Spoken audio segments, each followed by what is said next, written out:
Made possible by the Carnegie Council, the voice for ethics in international affairs. Welcome to the Carnegie Council. Today we have Susan Davis speaking on how ethics have mattered in her career fighting global poverty.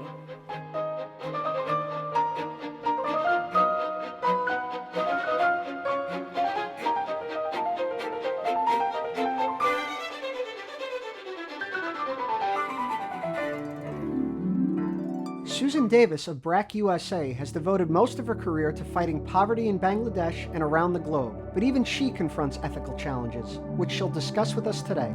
We now present Susan Davis. It's a great honor to be sitting on this stage with you. Thank you so much for joining me. And I just want to start with the topic that we are brought here today to discuss, which is ethics, and to ask you how you've really integrated ethics and values throughout your career.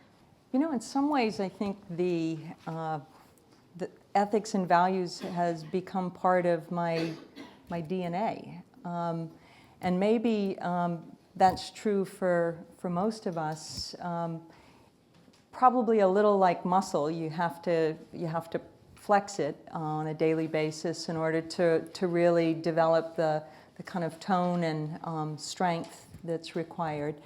But you know, whether it's through an early Catholic education or the Jesuits who actually offered classes in ethics and international relations, or a chance to work with Derek Bach when I was at Harvard on a chapter in his book on the ethics of universities being involved in developing countries. I've been continually, I guess, faced with different ethical dilemmas and trade-offs where you needed to have the courage of your convictions. Mm-hmm. Give me an example of one of those times when you really drew on that. Well, there's so many. Let's see. A good one that was scary for me. It was back in Bangladesh when I was working for the Ford Foundation in the 80s. And it was one of those classic cases of, do you have the courage to speak up and do the right thing, or do you play it safe and protect yourself, your career, your job, perhaps your person? What happened was a bunch of children turned up on my doorstep, and a few of them had their moms with them, and they were very excited and upset because their homes had just been bulldozed and they wanted help. And they lived in this slum community on the edge of the very wealthy, privileged community, Gulshan, in Dhaka. And I immediately went with them to see what had happened. And as I was walking through what were flattened, thatched, and tin roof huts, I found a family woman who was just sobbing over the body of her little boy, Rafiq, who had been in one of the homes that had been bulldozed. And people were extremely upset.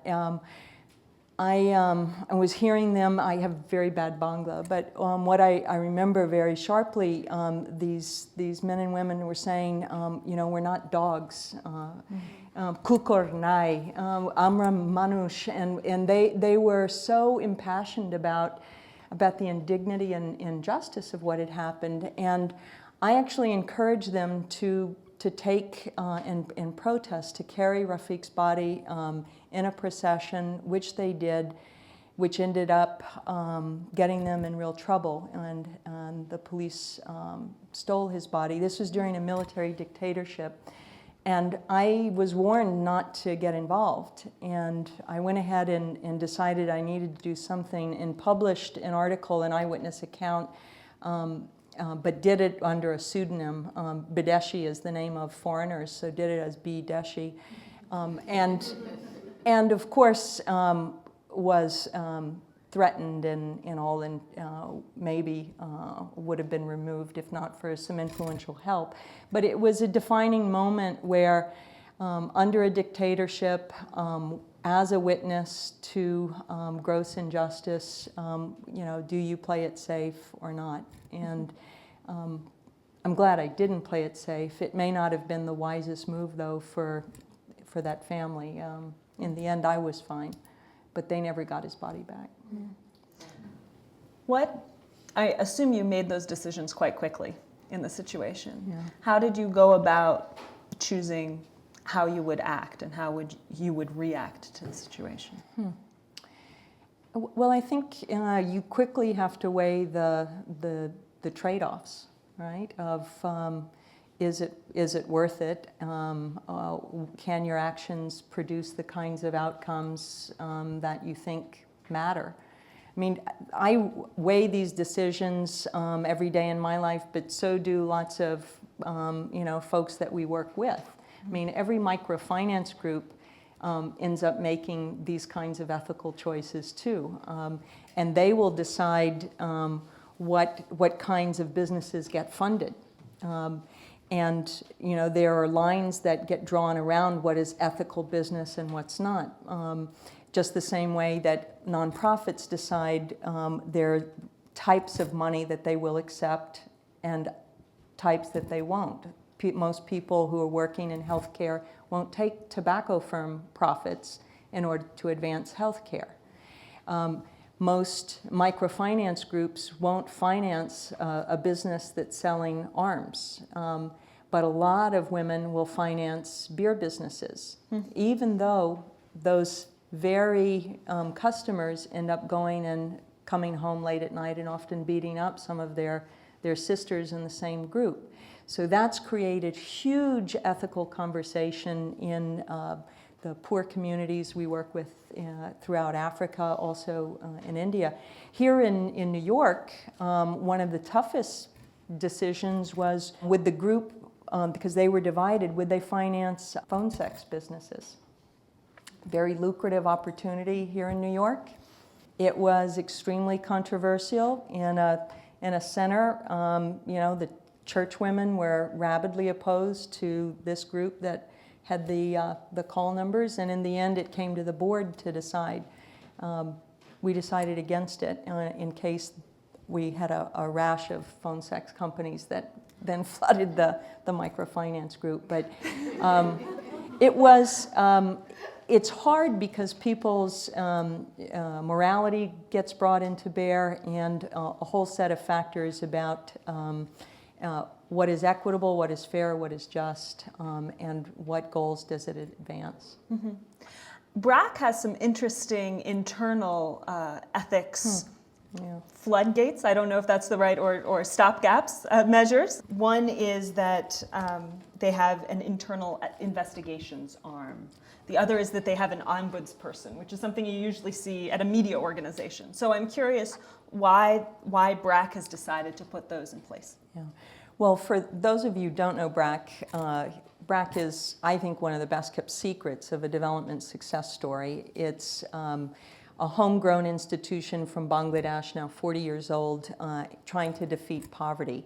And over the last 10 years, has started working in other countries, in Afghanistan first, after the tsunami, in Sri Lanka, 5 countries in Africa now, also in Pakistan, and most recently in Haiti.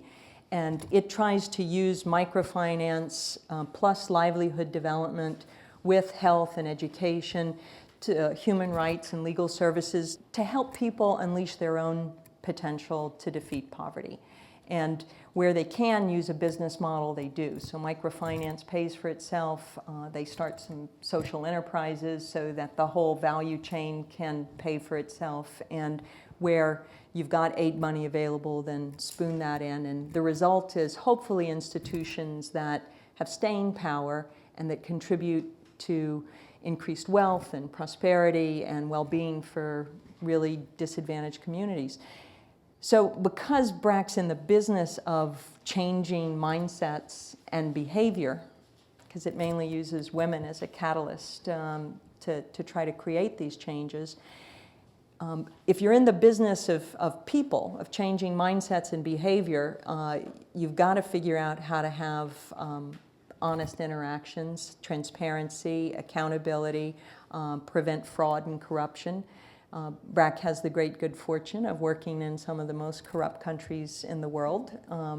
So Over the last 40 years, its 125,000 staff have figured out probably every way possible to steal money and, create fraudulent and how to catch them. So having a very good internal audit, internal program monitoring, external audit, and checks and balance on the abuses that can happen not just with money and resources, but with people. So having an ombudsperson, all of that is meant to deal with the failings of our species, right? Mm-hmm. I think it's good practice for any organization to be able to have this.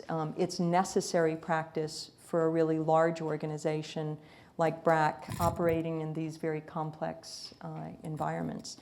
And the truth is, anybody working in development or in any business with money has got to deal with fraud and the temptation for people to steal. So that's one.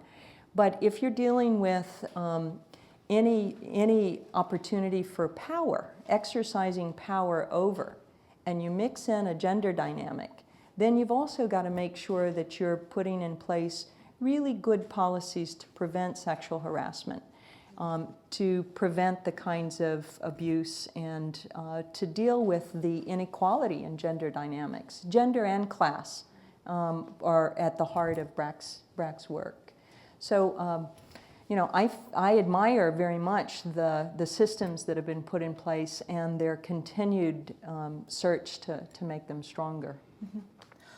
You've been working in social enterprise and with microfinance kind of over the life of its existence. So I'm curious what you've seen change in the field as it has really exploded. The truth is, I've only been working in it 25 years. It's much older than I am. It just feels like I've been around. It's okay. And no, I was lucky to go to Bangladesh with all the hubris of a 30-year-old American from fancy schools and learn from the masters. And by being able to witness the power of this solution, really with poor women's fingerprints all over it, because I see that it's a poor woman's survival strategy that some very ingenious social entrepreneurs, Muhammad Yunus, Sir Fazli Hassan Abed, they've been able to figure out how to scale it up, systematize it and scale it up. And what happened is, I guess in short, a movement for social justice, for women's empowerment and equality gave birth to an industry. The industry gave rise to scale and efficiency and large numbers of people being served, over 150 million of the world's poorest households, over a $60 billion industry. It gave rise also then to now abuses that happen in an industry where you have the entrance of greed and classic bottom feeder tactics. You have also the intersection of rising expectations with consumer finance. Microfinance was invented as a tool for income generation and productive loans. And yet, who is to say that that woman shouldn't aspire to a refrigerator or a TV if she can? So there are all kinds of issues about who gets to decide and who has access to what. I think now the industry is going through a wave of self-correction, and hopefully it will spawn lots of new innovation so that the needs of everybody who requires access to financial services gets it. How do you maintain a sense of values, and who do you draw your inspiration from as you move forward, further away from your years in undergrad and forward on in your mature career? Well, I have really been blessed to meet and get to know and be inspired by some of the world's greatest social entrepreneurs and leaders. it's amazing to me that I end up knowing people who win the Nobel Peace Prize. So besides Eunice and Abed, the founder of BRAC, I could go on that, but the most recent Nobel laureate I've gotten to know is His Holiness, the Dalai Lama. I actually got to do your job here and moderate a couple of panel discussions with him and some amazing leaders on women's empowerment. The opportunity to try to just to understand what that means for me, to have somebody with his wisdom and stature also on the same platform, engaging in real debate around issues of gender inequality and what we do about it and how long we have to be patient. It's been so moving. And Mathieu Ricard, who is his French interpreter and a leading author, a book on happiness and others, he's amazing, absolutely inspiring. And I think that's been part of the arc of my own inspiration. It's not just the entrepreneurs who are so focused on doing, but the integration of people who are so profound in their being that, for me, I think the real insight is the inside-out theory of social change, that we really must change ourselves, and that's how we will change the world. Because as we change ourselves, we change the wake that we leave in the world, and that's the only thing that we really can control is ourselves. And God knows I'm a lifelong project, and so being able to draw inspiration from these amazing leaders as they're always trying to figure out this balance between doing and being. And the challenge of His Holiness is, how do you put compassion into action? It's not enough to just sit and meditate. And that's part of, I think, where we're trying to go with the integration of social and emotional learning and core competencies into some of the work that BRAC's doing. So it's become very practical. And yet, imagine the Dalai Lama and Pierre Omidyar, the founder of eBay. It's bringing the worlds together of power, money, business, influence with the deepest levels of spirituality and compassion around issues that are so persistent. I mean, Barbara Cressette's here. She's been writing and being a champion for issues of women's empowerment and gender inequality for years and years. And so the challenge of how do we get people with power, men of influence, to take the issues seriously, that's been one of the greatest challenges for me. And I'm so inspired by the range of men and women who've been able to carve a new path for us. I just graduated from Teachers College at Columbia University, and I'm interested in hearing about how you envision BRAC in the future, or what you see as this generation's role for helping to perpetuate and expand BRAC. I really do feel that as BRAC celebrates its 40th anniversary, what we've got to do is be focused on creating the next 40 years. And because BRAC has been born in the target group, right, created this organization, it's flipping the paradigm of how most Americans learn about international development. It's not the Americans that have the ideas and solutions that go help those poor people. This has been homegrown with business savvy and acumen, an acute sensitivity to the complexity of poverty and the reality of poor women's lives and their families. And by responding and listening to their needs, figuring out what other things need to be created. And so I think where BRAC is going is probably a transformation in how it listens to those voices through the new use of mobile technology and the reinvention of how education happens when connectivity is actually accessible, how teachers are trained. BRAC has, 1.5 million kids in its primary and pre-primary school system. It also helps the government secondary schools, and it runs a university with 5 graduate schools.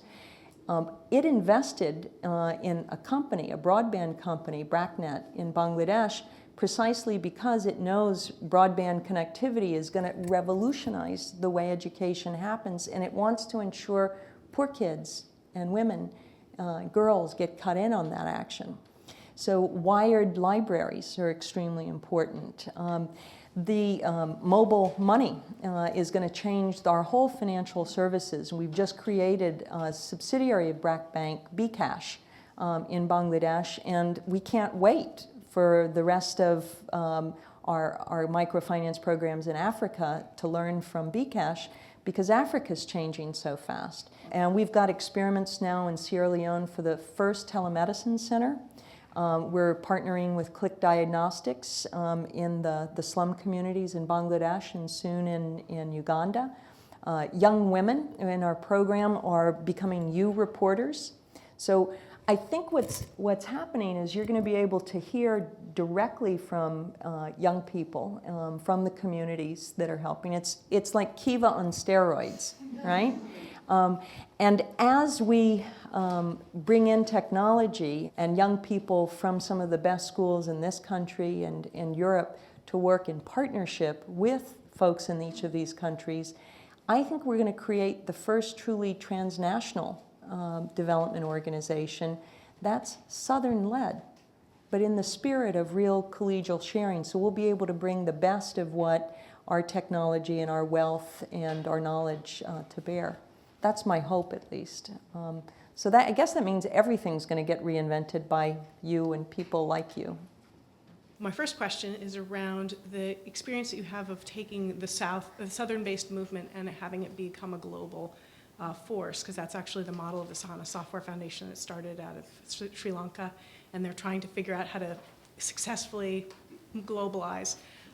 What are the lessons of that experience, of taking something that originated out of an experience in the Global South, out of a real need in the Asian tsunami, and then needs to have the sustenance that is afforded by having those global partnerships? It seems to be an emerging trend where organizations that have been in the so-called receiving end are asserting their leadership and authority now. And I think that that's success. I mean, if you have been in the international development field a long time or have been watching that, part of what you always, wanted to see happen is people becoming empowered and creating sustainable solutions, right?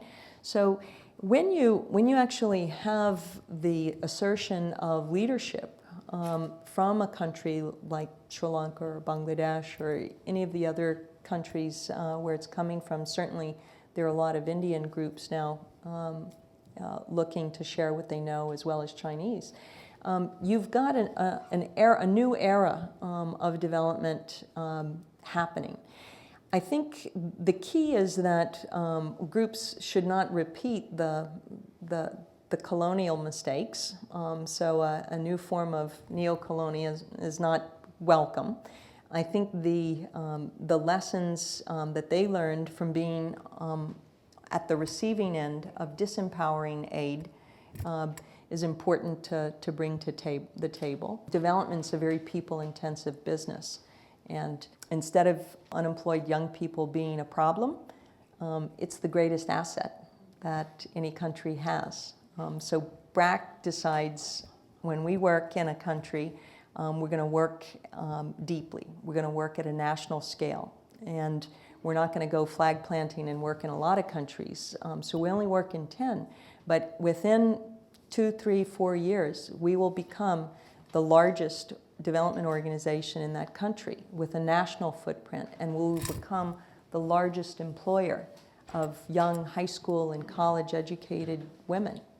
And we will create a place where they can learn job skills. If a McDonald's can do it and teach people who've only gone to high school how to make a perfect French fry, why can't you teach people to make a perfect loan, or to deliver a perfect health message, or to train teachers? It's really taking the greatest assets that these countries have, the creativity of people, and putting it in the direction of development objectives. So I think folks who have lived in countries where the power is non-existent or erratic, where there's pervasive petty corruption, where the weather is inhospitable, where things just don't work real well, those kinds of people have highly adaptive skills to being able to implement programs.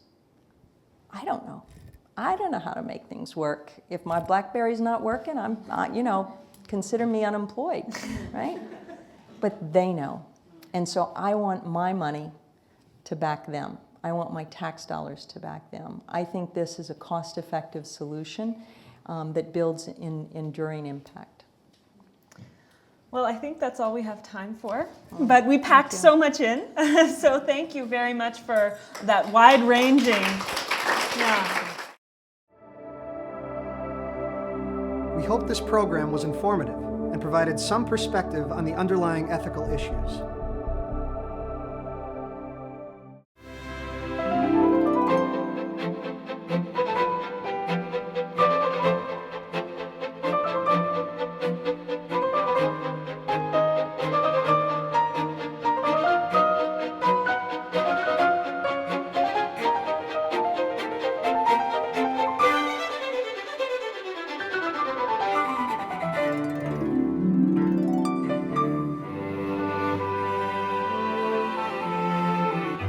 Made possible by the Carnegie Council, the voice for ethics in international affairs. For more information, see www.carnegiecouncil.org.